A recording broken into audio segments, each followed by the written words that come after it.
जय श्री कृष्ण दोस्तों, life style with God में आपका स्वागत है। दोस्तों, यहाँ पर हम श्रीमद् भगवत गीता के चौथे अध्याय का अध्ययन कर रहे हैं, जिसका नाम ज्ञान कर्म संन्यास योग है। आज हम 39वें श्लोक का अध्ययन करेंगे। भगवान ने तत्व ज्ञान की महिमा कहते हुए उसकी प्राप्ति के सांख्य योग और कर्म योग दो उपायों को बतलाया। अब भगवान उस ज्ञान की प्राप्ति के पात्र का निरूपण करते हुए उस ज्ञान का फल परम शांति की प्राप्ति बतलाते हैं। श्रद्धावान लभते ज्ञानम तत्परः संयतेन्द्रियः ज्ञानम लब्ध्वा पराम शांतिम चिरेणाधिगच्छति। चौथे अध्याय के 39वें श्लोक में भगवान श्री कृष्ण अर्जुन से कहते हैं कि जितेंद्रिय, साधन परायण और श्रद्धावान मनुष्य ज्ञान को प्राप्त होता है तथा ज्ञान को प्राप्त होकर वह बिना विलंब के तत्काल ही भगवत प्राप्ति रूप परम शांति को प्राप्त हो जाता है। अब पहले समझते हैं कि श्रद्धावान पद कैसे मनुष्यों का वाचक है और वह ज्ञान को प्राप्त होता है। इस कथन का क्या भाव है? वेद, शास्त्र, ईश्वर और महापुरुषों के वचनों में तथा परलोक में जो प्रत्यक्ष की भांति विश्वास है एवं उन सब में परम पूज्यता और उत्तमता की जो भावना है, उसी का नाम श्रद्धा है। और ऐसी श्रद्धा जिस भी व्यक्ति में होती है, उसी का वाचक यहाँ श्रद्धावान पद है। अतः उपयुक्त कथन से भगवान ने यही भाव दिखलाया है कि ऐसा श्रद्धावान मनुष्य ही ज्ञानी महात्माओं के पास जाकर प्रणाम, सेवा और विनय युक्त प्रश्न आदि के द्वारा उनसे उपदेश प्राप्त करके ज्ञान योग के साधन से या कर्म योग के साधन से उस तत्व ज्ञान को प्राप्त कर सकता है। लेकिन श्रद्धा रहित मनुष्य उस ज्ञान की प्राप्ति का पात्र नहीं बन सकता। अब प्रश्न यह है कि बिना श्रद्धा के भी मनुष्य महापुरुषों के पास जाकर प्रणाम, सेवा और प्रश्न कर सकता है। फिर ज्ञान की प्राप्ति में श्रद्धा को प्रधानता देने का क्या अभिप्राय है? बिना श्रद्धा के उनकी परीक्षा के लिए, अपनी विद्वता दिखलाने के लिए और मान प्रतिष्ठा के उद्देश्य से या दंभाचरण के लिए भी मनुष्य महात्माओं के पास जाकर प्रणाम, सेवा और प्रश्न तो कर सकता है, पर इससे उसे ज्ञान की प्राप्ति नहीं होती, क्योंकि बिना श्रद्धा के किए हुए यज्ञ, दान, तप आदि सभी साधनों को व्यर्थ बतलाया गया है। इसलिए ज्ञान की प्राप्ति में श्रद्धा ही प्रधान हेतु है। जितनी अधिक श्रद्धा से ज्ञान के साधन का अनुष्ठान किया जाता है, उतना ही अधिक शीघ्र वह साधन ज्ञान प्रकट करने में समर्थ होता है। जिस प्रकार अगर आप कोई मंत्र जाप करते हैं और आपकी उस मंत्र में श्रद्धा नहीं है, तो आप उसकी 36 माला जाप कर लें, आपको उससे कोई लाभ नहीं मिलने वाला। लेकिन अगर आपकी उस मंत्र में श्रद्धा है, तो आपके लिए एक माला भी पर्याप्त है। उसी प्रकार अगर आपकी भगवान के प्रति श्रद्धा है, तभी आप भगवत प्राप्ति के उस ज्ञान को अतिशीघ्र प्राप्त कर सकते हैं। अब समझते हैं कि यहाँ पर ज्ञान की प्राप्ति में श्रद्धा की प्रधानता है।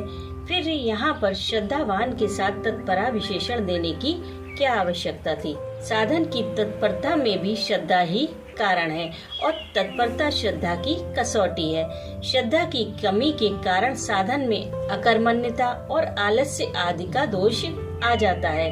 इससे अभ्यास तत्परता के साथ नहीं होता। श्रद्धा के तत्व को न जानने वाले साधक लोग अपनी थोड़ी सी भी श्रद्धा को बहुत मान लेते हैं, पर उससे कार्य की सिद्धि नहीं होती। तब वे अपने साधन में तत्परता की त्रुटि की ओर ध्यान न देकर यह समझ लेते हैं कि श्रद्धा होने पर भी भगवत प्राप्ति नहीं होती, किंतु ऐसा समझना उनकी भूल है। वास्तव में बात यह है कि साधन में जितनी श्रद्धा होती है, उतनी ही तत्परता भी होती है। जैसे एक मनुष्य का धन में प्रेम है, वह कोई व्यापार करता है।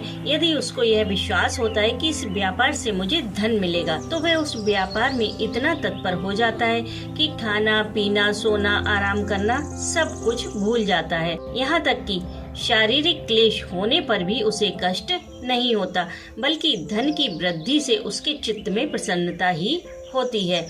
इसी प्रकार अन्य सभी बातों में विश्वास से ही तत्परता होती है। इसलिए परम शांति और परम आनंददायक नित्य परमात्मा की प्राप्ति का साक्षात द्वार जो परमात्मा के तत्व का ज्ञान है उसमें और उसके साधन में श्रद्धा होने के बाद साधन में तत्परता होना स्वाभाविक है। यदि साधन में तत्परता की कमी है तो समझना चाहिए कि श्रद्धा की अवश्य कमी होगी। इसी बात को समझाने के लिए श्रद्धावान के साथ तत्परता विशेषण दिया गया है। अब मन में यह प्रश्न आता है कि श्रद्धा और तत्परता दोनों होने पर तो ज्ञान की प्राप्ति में कोई शंका ही नहीं रहती, फिर श्रद्धावान के साथ दूसरा विशेषण संयतेंद्रिय देने की क्या आवश्यकता थी। इसमें कोई संदेह नहीं कि श्रद्धा पूर्वक तीव्र अभ्यास करने से पापों का नाश एवं संसार के विषय भोगों में वैराग्य और मन सहित इंद्रियों का संयम हो जाता है और फिर परमात्मा के स्वरूप का यथार्थ ज्ञान भी हो जाता है। किंतु इस बात के रहस्य को न जानने वाला साधक थोड़े से अभ्यास को भी तीव्र अभ्यास मान लेता है, इससे उसे कार्य की सिद्धि नहीं होती, इसलिए वह निराश होकर उसे छोड़ बैठता है। अतः साधक को सावधान करने के लिए संयतेंद्रिय विशेषण देकर यह बात बतलाई गई है कि जब तक इंद्रिय और मन अपने काबू में न आ जाए तब तक श्रद्धा पूर्वक तीव्र अभ्यास करते रहना चाहिए, क्योंकि श्रद्धा पूर्वक तीव्र अभ्यास की कसौटी इंद्रिय संयम ही है। जितना ही श्रद्धा पूर्ण तीव्र अभ्यास किया जाता है उतना ही इंद्रियों का संयम भी होता जाता है। अतएव इंद्रिय संयम की जितनी कमी है उतनी ही साधन में कमी समझनी चाहिए और साधन में जितनी कमी है उतनी ही श्रद्धा में त्रुटि समझनी चाहिए। इसी बात को समझाने के लिए संयतेंद्रिय विशेषण दिया गया है। यानी कि जब तक आपका मन एकाग्र नहीं होगा, जब तक आपकी परमात्मा के प्रति श्रद्धा नहीं होगी, तब तक आप परमात्मा की प्राप्ति के मार्ग में आगे नहीं बढ़ सकते।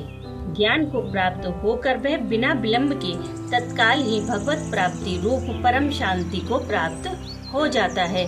इस कथन से भगवान ने यह भाव दिखलाया है कि जैसे सूर्योदय होने के साथ ही उसी क्षण अंधकार का नाश होकर सब पदार्थ प्रत्यक्ष हो जाते हैं, यानी कि दिखाई देने लगते हैं, उसी प्रकार परमात्मा के तत्व का ज्ञान हो जाने पर उसी क्षण अज्ञान का नाश होकर परमात्मा के स्वरूप की प्राप्ति हो जाती है। यानी कि जब आपके मन से अज्ञान का अंधकार हट जाता है तब उस परम पिता परमात्मा का प्रकाश हो जाता है। राधे राधे।